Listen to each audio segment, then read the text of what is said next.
Hello everyone, welcome back to our channel south city PCMB. हमारे channel पे एक बार फिर से आप सभी का बहुत बहुत स्वागत है। हम लोगों ने अर्थमेटिक प्रोग्रेशन का सीटीक्यू स्टार्ट किया था, मतलब कॉन्सेप्ट थ्रू क्वेश्चंस। कई सारे क्वेश्चंस कर रहे थे हम लोग और उसी के साथ साथ हम उसके कॉन्सेप्ट को सीखते चले जा रहे थे, ताकि वैसे क्वेश्चन अगर दोबारा जिंदगी में कभी दिखें तो उसको कर ले, है ना। आज हम लोग कुछ क्वेश्चन और करने जा रहे हैं, जैसे फाइंड द मिसिंग टर्म। हमको कोई एक एपी दे दी जाएगी और उसके कुछ टर्म को मिस कर दिया जाएगा, मतलब उसके टर्म्स को नहीं दिया जाएगा और हमसे पूछा जाएगा कि वो टर्म क्या होंगे। उसके बाद से कुछ वर्ड प्रॉब्लम भी है। तो इन सारे क्वेश्चंस को आज हम लोग करेंगे, यही हमारा मकसद है, यही हमारा मोटो है और इसको सीख लेना है। उसके बाद धड़ाधड़ एक्सरसाइज से हमें अपने क्वेश्चन करने हैं। कुछ क्वेश्चन आपको अपने सैंपल पेपर से भी करने होंगे, कुछ क्वेश्चन है ना। देखिए हम लोग स्टार्ट करते हैं अपना पहला क्वेश्चन। देखिए ये क्वेश्चन मैंने आपको अपनी पिछली क्लास में आपको बताया भी था कि जब भी हमारी एपी जो होती है, एपी जब दी जाती है तो उसके जो टर्म होते हैं वो आपस में अर्थमेटिक मीन को फॉलो करते हैं, वो सब अर्थमेटिक मीन होते हैं। जैसे हमारे पास एक एपी लिखी है जिसमें सिर्फ और सिर्फ 3 टर्म है।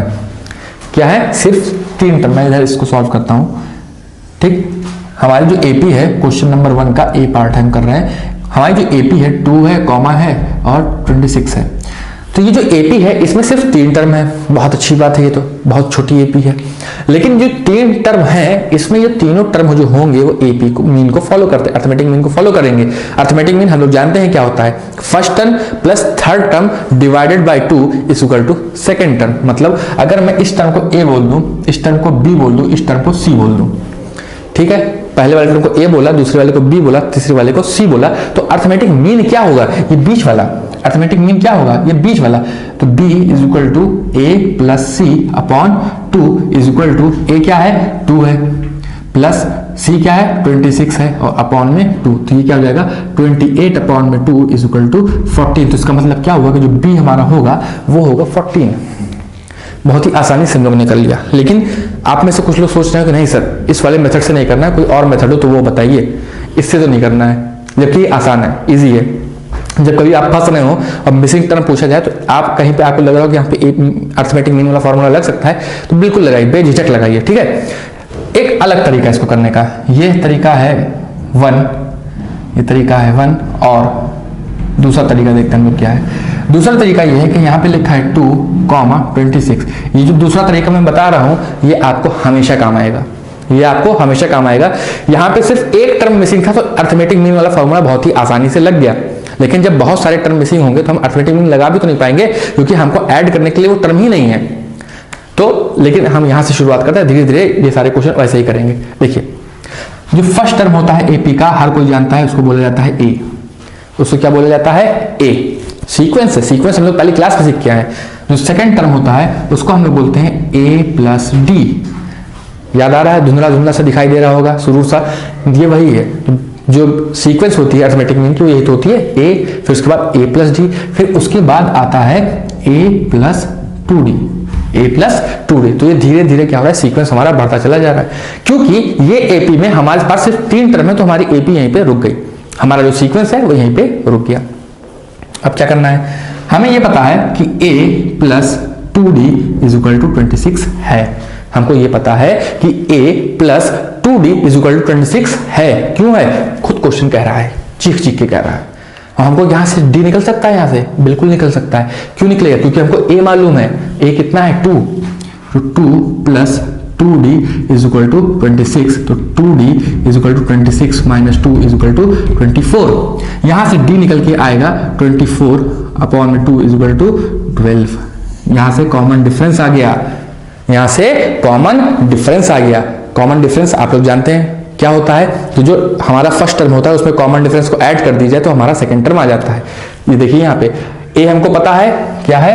2 है, प्लस d हमको पता है क्या है? 12 है। तो इज इक्वल टू क्या आ जाएगा? 14 एक बार फिर से, 14 एक बार फिर से। तो इस तरह से हम लोग करेंगे जब हमारे पास कई सारे टर्म मिसिंग हो। लेकिन जब एक ही टर्म मिसिंग होता है तो हम अर्थमेटिक मीन वाला फॉर्मूला लगा लेते हैं, वहां पे कोई हमको दिक्कत नहीं होती है। इस मेथड का इस्तेमाल करेंगे हम लोग इन दोनों क्वेश्चन में, क्योंकि इसमें हम लोग अर्थमेटिक मीन आसानी से नहीं लगा पाएंगे। चलिए आगे क्वेश्चन देखते हैं। आप इसको नोट कर लीजिएगा, चाहे स्क्रीनशॉट ले लीजिएगा, जैसा आपको सही लगे, लेकिन इसको आपको आना चाहिए, इसको भूलना नहीं है, ठीक है। अब हम लोग नेक्स्ट बी क्वेश्चन देखते हैं, इसका बी पार्ट। मैंने आपको दोनों मेथड सिखा दिया है कि आप लोग कैसे इसको अटेम्प्ट कर सकते हैं, कैसे इसको प्रोसीड करेंगे। एक कोई भी मेथड सीख लीजिए, उसी को आप हर क्वेश्चन में फॉलो करिए, आसानी सारे क्वेश्चन बन जाएंगे, कोई दिक्कत ही नहीं है ना। अब देखिए हम लोग करने जा रहे हैं अब इसका फर्स्ट का बी पार्ट। बी पार्ट क्या कह रहा है? बी पार्ट ये कह रहा है कि हमारा पहला ही खाली है आपकी, तो फिर है 13, फिर है खाली, फिर है 3। देखिए यहां पे अर्थमेटिक मीन वाला फॉर्मूला लगा सकते हैं, इसमें और इसमें तो लगा सकते हैं, तो ये हमको बीच वाला मिल जाएगा। जैसे बीच वाला मिलेगा तो उसमें और इसको लगा देंगे, इक्वल टू 13 कर देंगे तो भी तो मिल जाएगा। नहीं समझे क्या कहा मैंने कहा कि इस वाली एपी में क्या हम अर्थमेटिक मीन वाला तरीका लगा सकते हैं? बिल्कुल लगा सकते हैं। कैसे?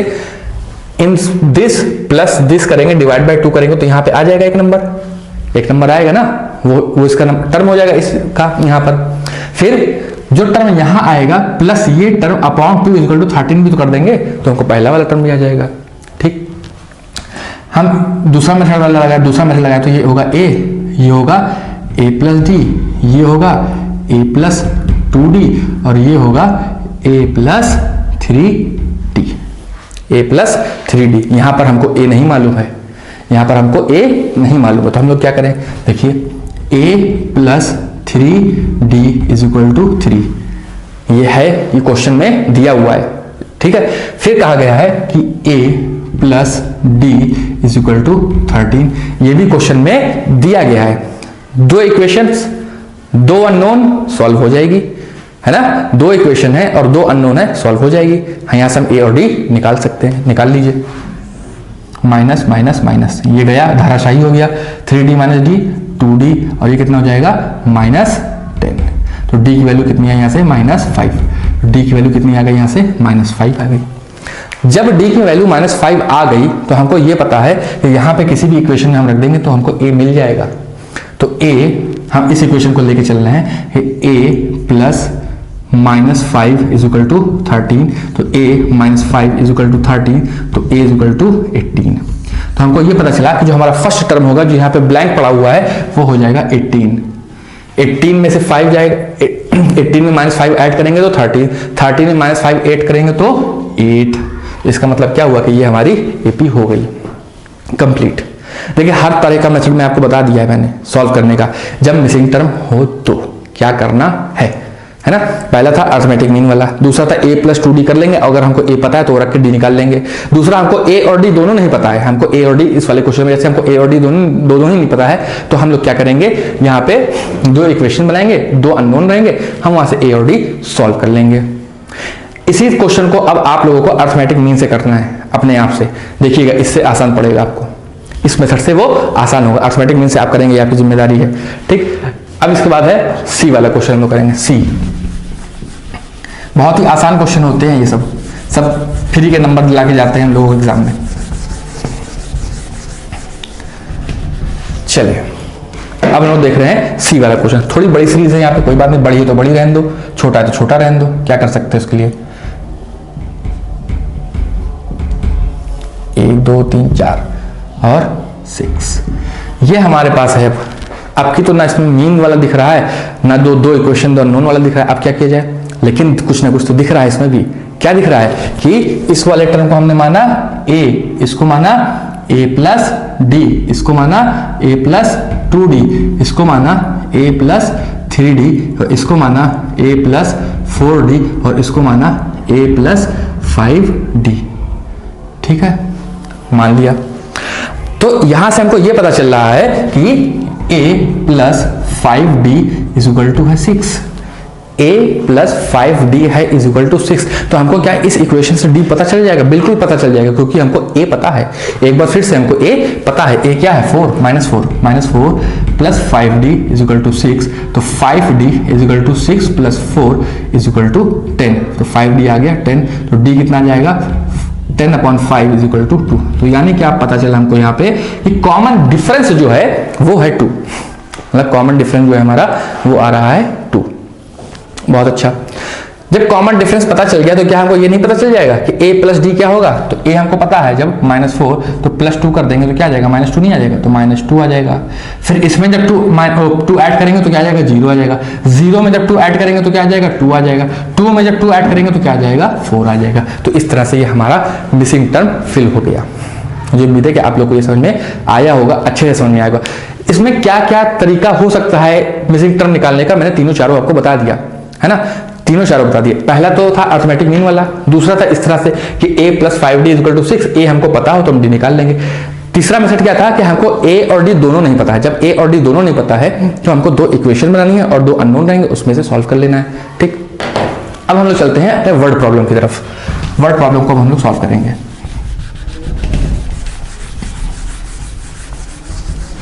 देखिए वर्ड प्रॉब्लम क्या कर रहा है, इस तरह का क्वेश्चन जो है, find the 31st term of an AP whose 11th term is 38 and the 16th term is 73। इस तरह का क्वेश्चन आपकी बुक में बहुत सारे हैं, तो यहां से एक क्वेश्चन हम लोग कर लेते हैं, बाकी क्वेश्चन आप अपने आप से कर लेंगे, है ना। बहुत सारे क्वेश्चन इस तरह से दिए हुए हैं और यकीन मानिए इस तरह के क्वेश्चन आते भी एग्जाम में बहुत अच्छे हैं। क्यों अच्छे हैं?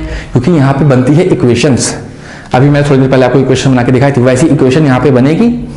उन इक्वेशन से आपको कुछ निकालना होगा, ए निकालना होगा, डी निकालना होगा, ये ए और डी दोनों निकालना होगा। उसके बाद आपको एपी बनानी है, या जो टर्म पूछा जाएगा आपको वो टर्म वहां से आपको बताना है। लेकिन उससे पहले, उन सबको निकालने से पहले क्या है, आपको इक्वेशन बनानी है। देख लेते हैं ये वाला क्वेश्चन भी हम लोग।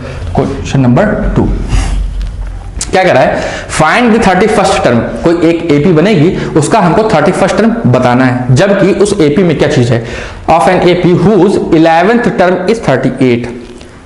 अगर मैं कहूं आपसे कि 11th टर्म को लिख के दिखाइए एपी में, तो आप लोग लिख लेंगे 11th term of an AP is 38। तो आप क्या अपने आप से पूछ के देखिए कि क्या मैं इस एपी का 11th टर्म लिखने का मुझे तरीका पता है, मुझे वो सीक्वेंस पता है कि मैं कैसे लिखूंगा 11th टर्म?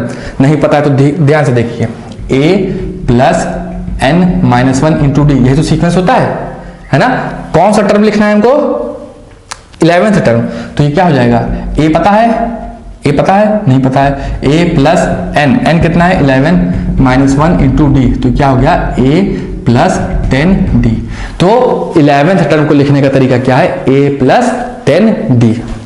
वैसे ही क्या आप 16th टर्म को लिख सकते हैं? अब तो आप डायरेक्ट सीख गए होंगे कि जो टर्म पूछा जाता है उसमें से एक सब्ट्रैक्ट करके d से मल्टीप्लाई कर दो। तो इसका 16th टर्म क्या होगा, ये हो गया हमारा a10। अब हमको लिखना है a16, तो वो क्या होगा a + 15d, a + 15d। हमको इसकी वैल्यू और इसकी वैल्यू मालूम है। क्या मालूम है, a + 10d = दे रखा है कितना, 38। देखिएगा ध्यान से, 38। फिर हमको दे रखा है a + 15d = 73। a + 15d = 73।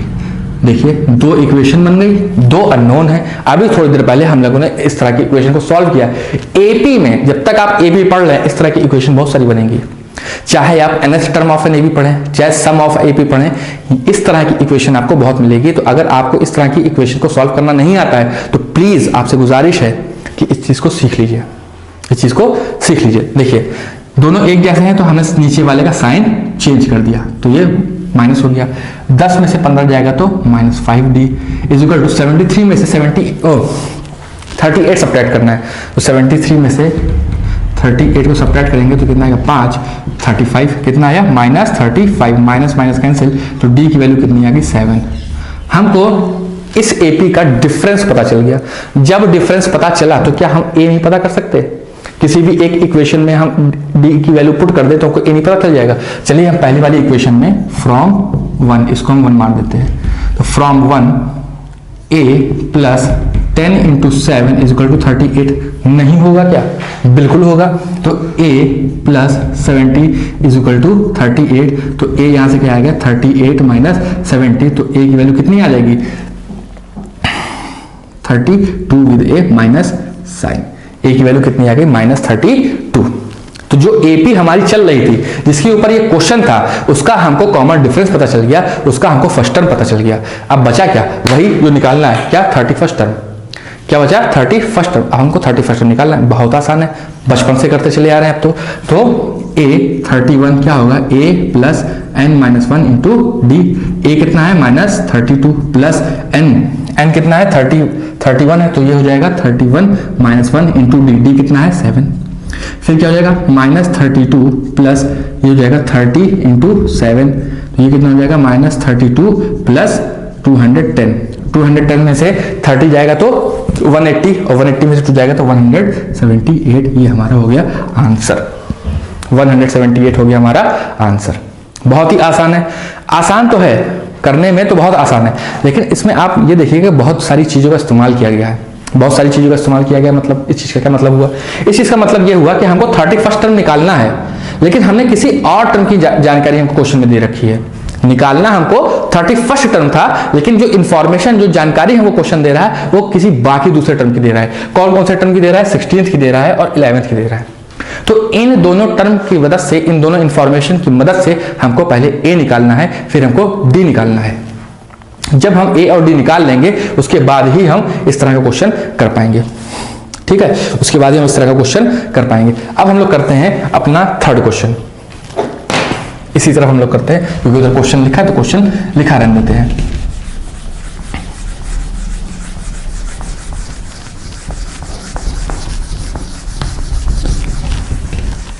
देखिए हम लोग का थर्ड क्वेश्चन क्या है। थर्ड क्वेश्चन कह रहा है,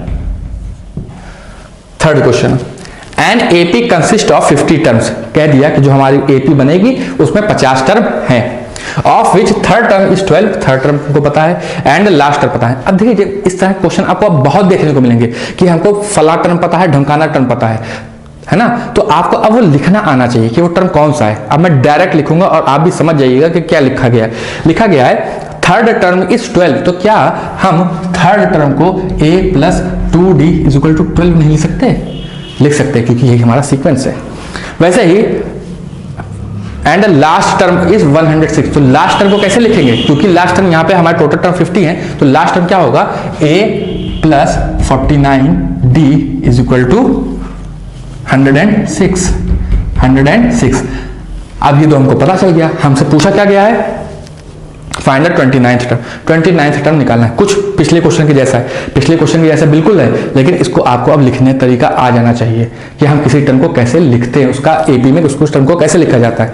ठीक, इसको यहाँ से हम सॉल्व कर लेते हैं। माइनस माइनस माइनस ये गया, ये जाएगा 40 minus 47d is equal to ये हो जाएगा -94। माइनस से माइनस कैंसिल, डी की वैल्यू कितनी आ गई? 2। यहां से हमको डी की वैल्यू कितनी आ गई? 2 आ गई। हमको डी पता चल गया, क्या हम ए निकाल लेंगे? किसी भी इक्वेशन में डी की वैल्यू पुट कर दी, इसको इक्वेशन 1 आने, तो from 1 a plus 2 into 2 is equal to 12, तो a plus 4 is equal to 12, तो a इज इक्वल टू आ गया हमारा 8। a आ गया हमारा 8। क्यों? क्योंकि जब 4 उस तरफ लेके जाएंगे तो 12 में से 4 जाएगा तो 8 आएगा। अब हमसे ये सब चीजें तो पूछी नहीं गई थी, हमसे पूछा क्या गया? हमसे पूछा गया है 29th टर्म। तो जब 29th टर्म निकालना है हमको, a 29 का फॉर्मूला क्या होगा? a plus n minus 1 into D. a पता है, बिल्कुल पता है, क्या है? 8 प्लस n पता है, बिल्कुल पता है, क्या है? 29 माइनस 1 इंटू डी। डी हमको पता है, बिल्कुल 2, तो क्या हो जाएगा? 8 प्लस 28 इंटू 2, तो 8 प्लस 28 इंटू 2 होता है 56, और ये हो जाएगा हमारा 64। इसका मतलब क्या हुआ कि जो 29th टर्म होगा इस एपी का, वो क्या होगा? 64। इस तरह से हम लोगों ने 2 क्वेश्चन कर लिए इसके ऊपर।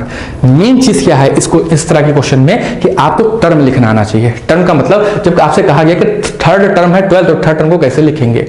जब आपसे कहा गया कि 50th टर्म है 106, तो उस 50 टर्म को कैसे लिखेंगे?